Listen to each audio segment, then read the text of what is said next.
Several years ago, I had the opportunity to go to a conference called Come Together. And the purpose of this conference was to connect people and um, network. So during this conference, I actually met my husband, and this Monday we will celebrate our 7-year anniversary. So we took Come Together literally. But anyway, I'm Tina, and I'm founder and master instructor at Lantern Lighter Ranch in Quaker City, Ohio, where I have the privilege of being a part of a life-changing program where guests get the opportunity to take an unconscious reaction and turn it into a conscious response. They work with the horses on the ground, where the horses are their teacher, and I'm the facilitator.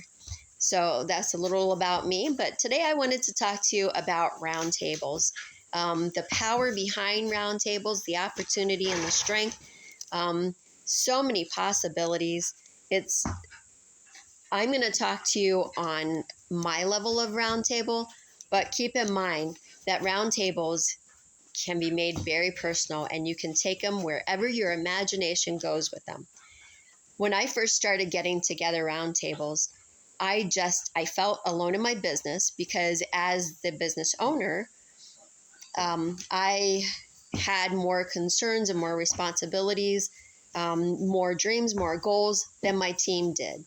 My team could share so much, but at the end of the day, they went home and, I was still the decision maker. So for me, it was about connecting with other people who had an understanding of what my concerns were or what my celebrations were, because my celebration even looked a little different than my team members because, even some of the small things had been such a dream or a desire or a goal that, my team might not have seen it the same way I did. But for me, it was huge. So I liked to get together. I'm an introvert. So for me, I like to keep my tables small. But oftentimes we were in a room full of various tables going on, and you could actually change tables from time to time.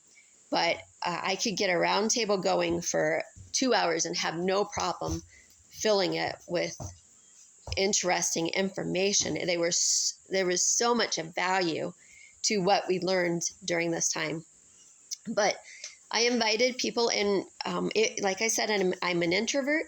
So I really had to push myself to call people that I wanted to learn from. Even though I might have heard a no, I had to keep in mind that the no was not to me.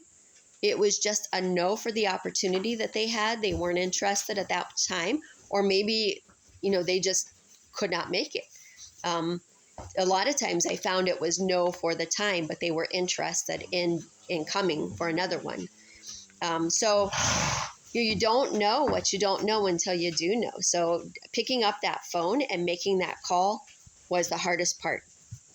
When I started realizing that they were also looking for this and they were very excited about it, it changed how I felt about it all, because then I saw it as I was giving them an opportunity for something great, for something of value, not hindering them with, giving their time to me.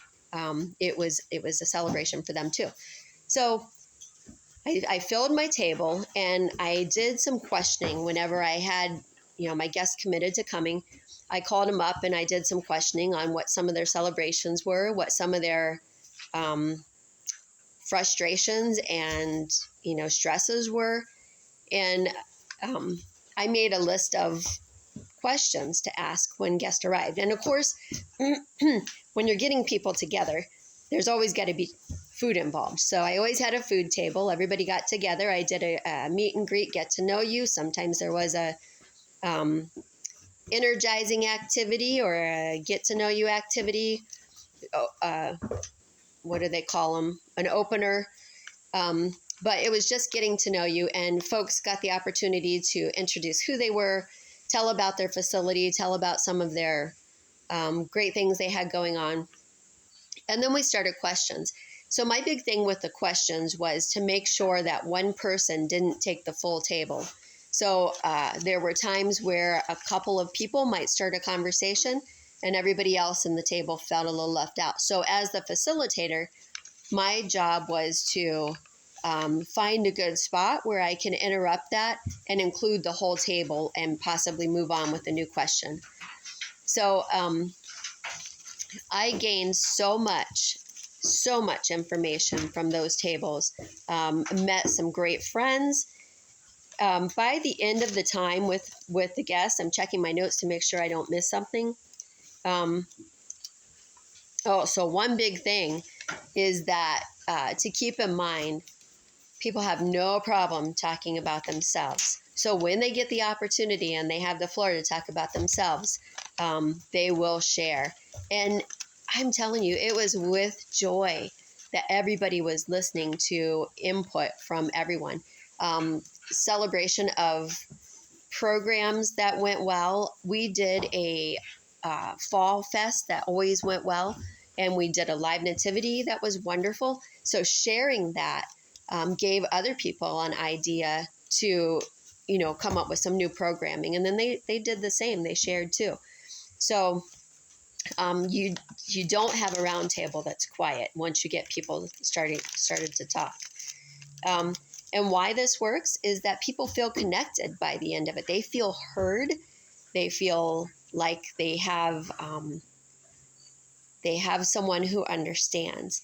And so at the end of the day, you've got numbers that you can call whenever you hit a wall in your program, or you're so excited that you need to share with someone that has an understanding of your excitement. You've got numbers to pick up the phone and call. So that is a great reason to have a roundtable.